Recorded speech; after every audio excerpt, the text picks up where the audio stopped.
전북 국가예산 9조 원 시대 성과, 이건 도민 기만이다. 이렇게 주장하고 있는 무소속 임정엽 예비후보를 먼저 만나봅니다. 임정엽 후보님 안녕하세요. 안녕하세요. 예비후보 임정엽입니다. 반갑습니다. 네.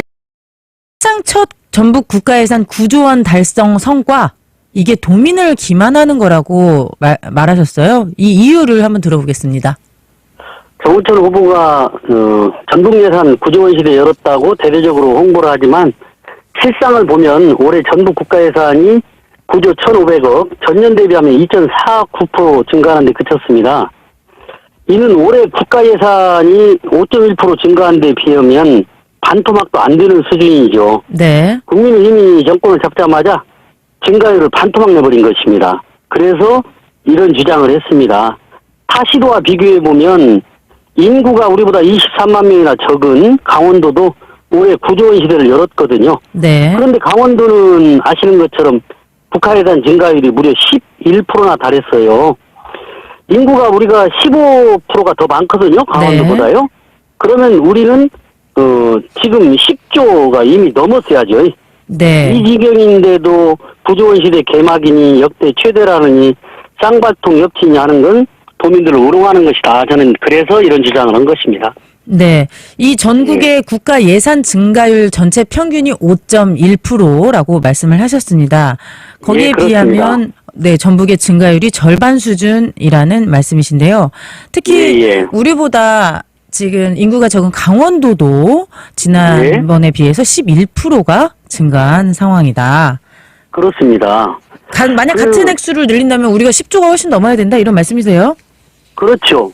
더더군다나 우리 예산 중에서는 10%가 넘는 1조 1,000억이 국책사업 새만금 예산이에요. 네. 그러니까 실질적인 자체 사업 예산은 더 빠듯할 수도 있잖아요. 아, 그리고 네. 그리고 강원도보다 우리가 인구가 15%나 더 많습니다. 네. 근데 총액으로 봐도 그렇고요. 증가율로 봐도 그렇고 우리가 턱없이 부족한 것이죠. 그런데 아시는 것처럼 예산은 8조에다가 100만 원만 늘어도 항상 최대 예산 이렇게 얘기를 해요. 네. 그런데 국가 예산 대비, 증가율 대비 우리 예산을 볼 필요가 있잖아요. 네. 그런 점으로 저는 문제가 있다 이렇게 지적하는 것입니다. 네. 새만금 예산을 빼고 보면 사실상 증가했다고 볼 수도 없다, 이런 말씀이신데요. 예, 8조, 새만금 예산 1조 1,000억을 빼면요. 네. 저희들은 8조잖아요. 그렇죠. 너무 적은 것이죠. 네. 지금 강원도는 올해 국가 예산이 아까 잠깐 언급하셨는데 9조가 지금 넘었다고요? 예, 거기도 9조 시대가 됐고요. 네. 그런데 증가율이 거기는 11%였습니다. 네, 일단 퍼센트로 봐야 된다. 액수는 차치하고 퍼센트로 봐야 된다, 이 말씀이십니다. 예, 증가율을 같이 얘기해야 되지. 항상 최고고 많이 했다라고 얘기하는 것은 어디에 허점이 있냐면 모든 국가 예산이 늘어나잖아요, 계속. 네.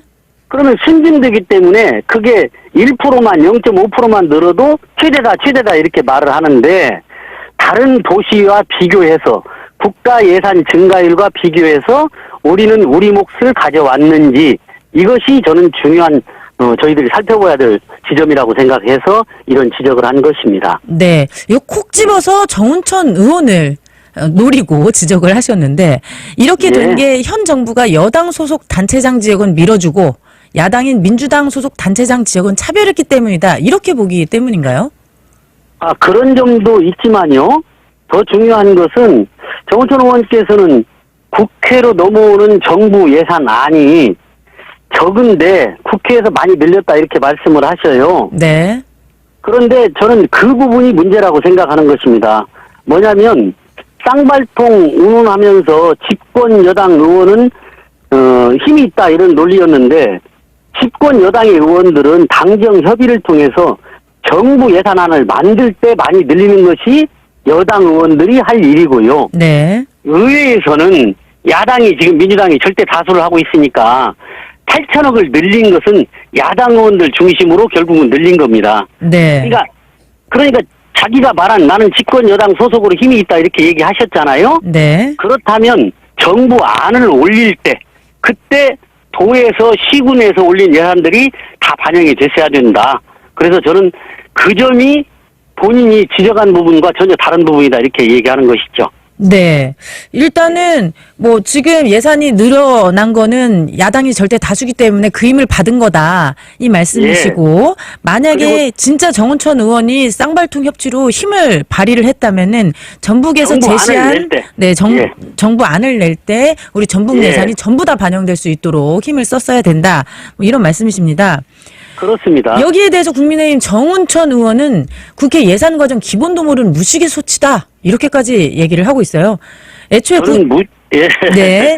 애초에 전라북도 국가 예산안 자체가 타 시도에 비해 부족하게 올라왔다.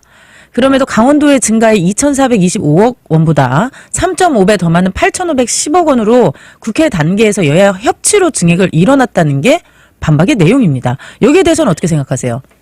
정운천 의원님이 무식의 소치라는 말씀을 쓰셨는데 저는 그 말씀이 무식의 소치이신 것 같아요. 네. 김관영 도지사와 14개 시장 군수들이 한 푼이라도 공무원들과 힘합쳐서 더 예산을 가져오려고 엄청난 예산들을 신청을 했습니다. 그리고 국가기관의 전북 사업도 많이 부처에서 신청이 돼 있었고요. 네. 그게 EPB에서 조정해서 정부 예산안을 올릴 때 국회로 그때 많이 빠져버린 것입니다. 원래 없던 것을 늘린 게 아니고 네. 신청한 것이 예산안에 반영이 안 됐기 때문에 의회에서 그런 것이지요. 예를 들어서 이런 것입니다. 2013년도에 전체 국가예산 대비 전북 예산은 점유율이 1.82%였어요. 네. 근데 이게 줄다가 금년에는 전체 국가예산 대비 전라북도 예산은 1.43%로 역대 최저치로 떨어져 버린 것이에요. 그렇다면 그러면 네. 점유율이 2014년 기준으로 본다면 지금 9조 1,500억보다 2조 4,500억이 더 많은 11조 6천억이 됐어야 우리 지분, 우리 몫만큼이라도 생겼거든요. 네. 그것보다 턱없이 부족하기 때문에 이런 주장을 했고 그랬더니 마치 이것이 도지사님과 시장 군수들이 신청을 적게 해서 그랬다. 전혀 그렇지 않습니다. 그 사실과 다른 내용이기 때문에 그런 것들이 저는 저한테 얘기한 도민들이 정당한 지적을 하는 것을 그렇게 말하는 것은 그것이 무식의 소치 아닌가 저는 이렇게 생각합니다. 네, 그럼 전라북도에서 지금 엄청난 예산안을 신청을 했다. 이렇게 말씀을 예. 하셨는데 혹시 어느 정도나 신청했는지도 알고 계시나요? 총액은 제가 지금 자료로 가지고 있지 않는데요. 지금 반영된 것들이 거의 다 신청한 거였고요. 일부는 좀 빠졌죠. 그 다음에 국가 예산이라고 하는 것이 도에서만 신청한 것이 아니고 예를 들어서 익산의 국토관리청, 국가에서 나와 있는 다른 청에서도 전북 권역에서 하는 모든 사업을 국가 예산이라고 그렇게 얘기하거든요. 네. 그런데 제가 왜 이런 주장을 했냐면 그래서 이제 무식의 조치라고 해서 제가 무식했는지 한번 다시 다른 예산 증가율과 좀 비교를 또 해봤습니다. 네. 그랬더니 민주당 단체장이 소속되어 있는 전북과 전남, 경기와 광주는 1.6에서 3.1% 부른 반면에 국민의힘 단체장들이 있는 곳은 대구가 6.9에서 강원 11%까지 경북 경남이 9.3, 8.7 어마어마하게 부른 거예요. 그러면 집권 여당의 힘 있는 의원이라면 이 힘 있는 의원이 증명되려면 정운천 의원께서도 그런 역할들을 일부라도 했어야죠. 정부안이 5.1% 올랐잖아요. 총액 증가가. 그러면 그대로 중간이라도 따라가려면 5.1%는 됐어야 된다는 지적입니다. 네. 그 집권 여당의 힘, 정운천 의원의 힘을 보여주려면 적어도 정부 평균 5.1은 넘었어야 되는 거 아니냐. 이게 그런 겁니다. 요지인 것 같습니다.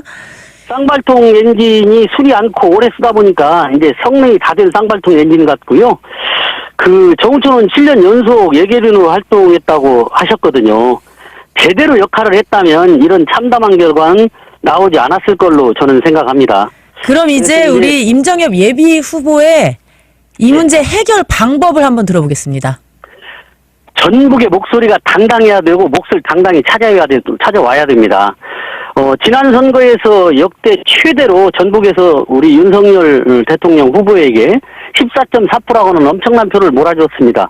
지금까지 그런 많은 표를 준 적은 없었죠. 네. 그러면 저희들이 그것에 관해서 적어도 답은 들어와야 되는 거 아닌가 이런 생각을 하고 선제적으로 평소에 제가 집권 여당 의원들의 모습들을 옛날 보면 미리 정부와 상의들을 많이 해요. 당정 협의를 통해서. 네. 그럴 때 많은 예산들이 반영되도록 해서 정부 안을 많이 올리는 것이 방법이라고 생각합니다.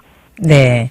정부에 일단 그리고- 우리 사업안을 많이 올리겠다. 이런 말씀이시네요. 그리고 예, 자치단체장들만 뭐라고 할 게 아니고 국회의원이신 여당 소속이면 그분들과 같이 새로운 사업도 많이 발굴하는 것 또한 집권 여당 의원이 해야 될 일 아닌가.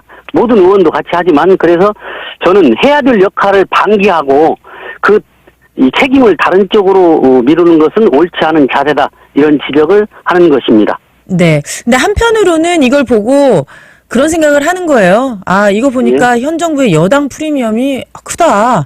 그렇다면 예. 여당 지역구 의원과 단체장 한 명 없는 전라북도에 여당 의원 한 명은 좀 당선을 시켜야 되는 거 아닌가? 이렇게 생각하는 분들도 있어요. 그 말씀이 맞는데요. 여당 의원의 프리미엄이 있었다면 그걸 보여줬어야 됐고 현재 정운천 의원은 여당 의원이에요. 한 분도 아니고 이용호 의원까지 두 분이 계십니다. 일부에서 이렇게 말합니다. 이용호 의원은 하는 일을 하고도 자랑을 안 하는 사람. 정운천 의원님은 적게 하고도 자랑을 많이 하는 사람. 이렇게 말을 하죠. 그런데 더 중요한 것은 정운천 의원은 현재 집권 여당에 소속된 의원이잖아요. 현직 의원 맞죠? 네. 그런데 이 의원을 사표를 내고 지역구를 다시 출마하겠다고 그러면 그 사표 낸 자리는 다른 지역 사람들이 의원을 승계하게 됩니다. 그러면 정은천 의원이 전국구로 있으면 전라북도 의원이 11명인데 정은천 의원이 그만두는 순간에 새로 누가 되든 간에 10명으로 줄어드는 것이고 집권 여당의 통로도 반절이 줄어드는 것이잖아요. 그래서 그것은 개인 욕심이 아니라면 전라북도를 위한 정치를 한다면 전북 발전을 생각한다면 저는 집권 여당 자리에 그대로 있으면서 더 분발해서 노력해야 된다. 이렇게 촉구하는 것입니다. 네. 네. 비례대표 현재 한 분 이렇게 분명히니까. 두 분 계시는데도 크게 우리가 이익을 보지 못하고 있다. 그래서 여당 프리미엄은 없는 거나 다름없으니 내가 한번 잘해보겠다. 이런 말씀이십니다. 그분들도 역할을 하지만 정운천 의원 같은 경우 더 분발을 촉구하는 바입니다. 네. 여기까지 듣겠습니다.